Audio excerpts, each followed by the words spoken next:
ان کے لیے تو بہت ہی ضروری ہے کہ یہ ان کو ضرور پڑھیں یہ سوانح عمری. میرے یہ بہت پہلے میں نے پڑھی تھی, میں اس کو ہمیشہ ہی ریکمینڈ کروں گا. دوسری جو کتاب ہے یہ جو اوپر پڑھی ہے اس کو فی الحال میں بعد میں بتاتا ہوں. یہ ایک بہت ہی دلچسپ اور بہت ہی ریمارکیبل سوانح عمری ہے جس کا نام ہے یادوں کی بارات. اچھا, یادوں کی جو بارات ہے یہ دلچسپ اس لیے ہے کہ جوش ملی آبادی جو ہیں وہ بہت ہی ایک مشہور شاعر تھے. ان کے بڑا نام ہے, ان کی جو نظمیں ہیں اسپیشلی بڑی مارکت اللاراں ہیں.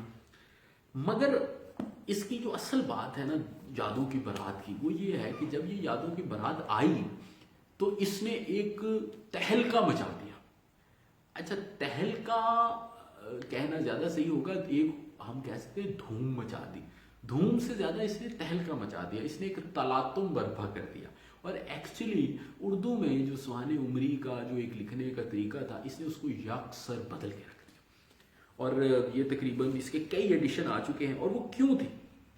وہ اس لیے تھی کہ جوش ملی آبادی نے پہلی دفعہ کھل کے جو وہ سوچتے تھے اور جو انہوں نے محسوس کیا وہ اس میں انہوں نے لکھ دیا.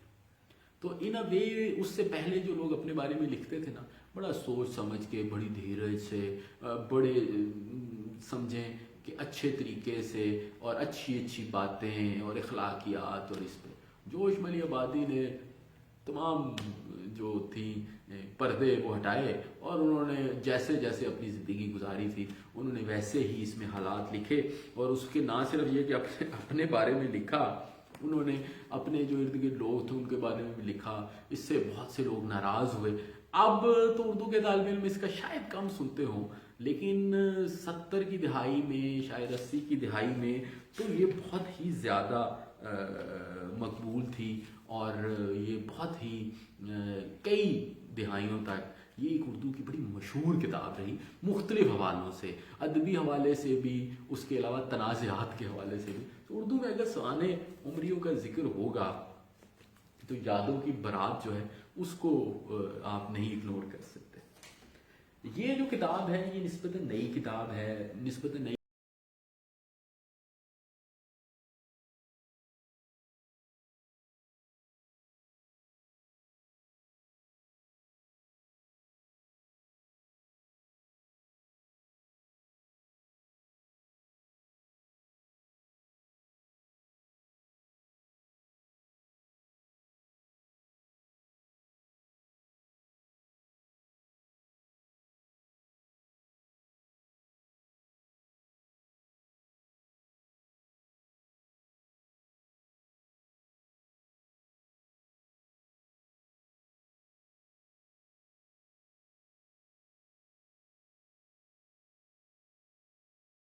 اور اس کے ساتھ ساتھ اپنی ایک لکھاری ہونے کی حیثیت سے بھی.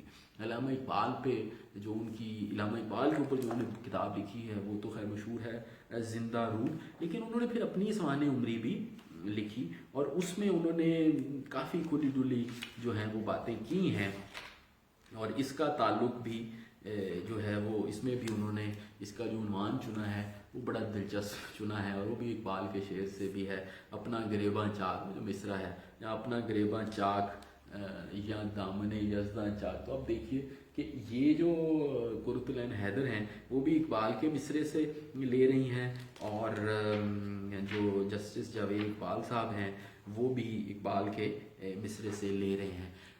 اس میں جو کتاب ہے یہ اپنا گریباں چاک, اس کے ظاہر ہے دو ہی بڑے مقصد ہیں. ایک تو یہ کہ یہ ڈاکٹر جاوید اقبال صاحب کی فکر بھی بتاتی ہے, اور اس کے ساتھ ساتھ یہ کچھ نہ کچھ حد تک, زیادہ تو نہیں لیکن یہ علامہ اقبال کے بارے میں بھی تبصرہ کرتے ہیں. اور تو یہ ڈائریکٹلی تو نہیں کرتے, صرف واقعات کو ہی زیادہ بیان کرتے ہیں, لیکن کئی جگہوں پر بعد میں بھی وہ بتاتے ہیں کہ جب وہ ان کی ایک اپنی سوچ بھی ڈیولپ ہوئی.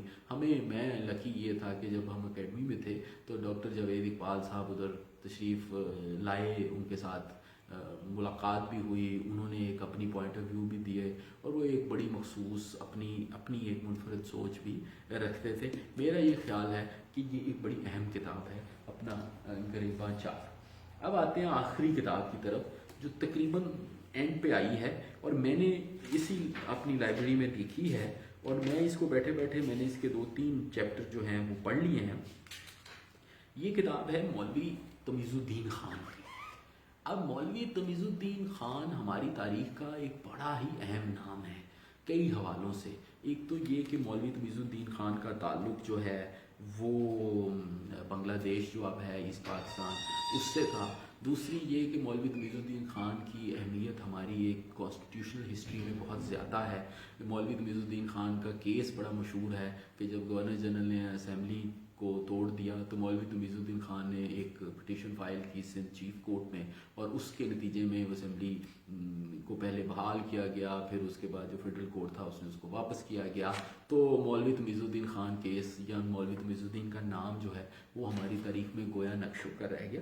لیکن اس کتاب کو پڑھ کر پتہ چلتا ہے کہ مولوی تمیز الدین خان صرف اس کیس تک محدود نہیں تھے، اوور آل مشرقی پاکستان کی سیاست میں ان کا بڑا رول تھا، اور اسپیشلی جب وہ اس کے کافی عرصے بعد تک ان کا رول رہا، جب وہ ان کی جو سیاسی جدوجہد تھی اس میں بارہا وہ قید و بند کی صحبتیں انہیں پیش آئیں۔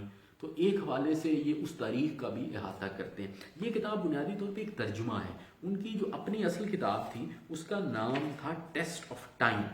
تو ٹیسٹ آف ٹائم جو تھا وہ اس کا پھر کچھ عرصے بعد یہ ترجمہ کیا گیا تقریباً 1992 میں، اور 1962 تک تقریباً وہ اس میں ان کے شامل ہیں، اور اس کا نام جو پھر رکھا گیا وہ تھا مولوی تمیز الدین خان بنام وفاق پاکستان۔ یہ بنیادی طور پہ اس کیس کا عنوان ہے جو کہ انہوں نے فائل کیا تھا، اور اس کی بڑی سٹوری ہے کہ وہ رکشے میں بیٹھ کر کس طرح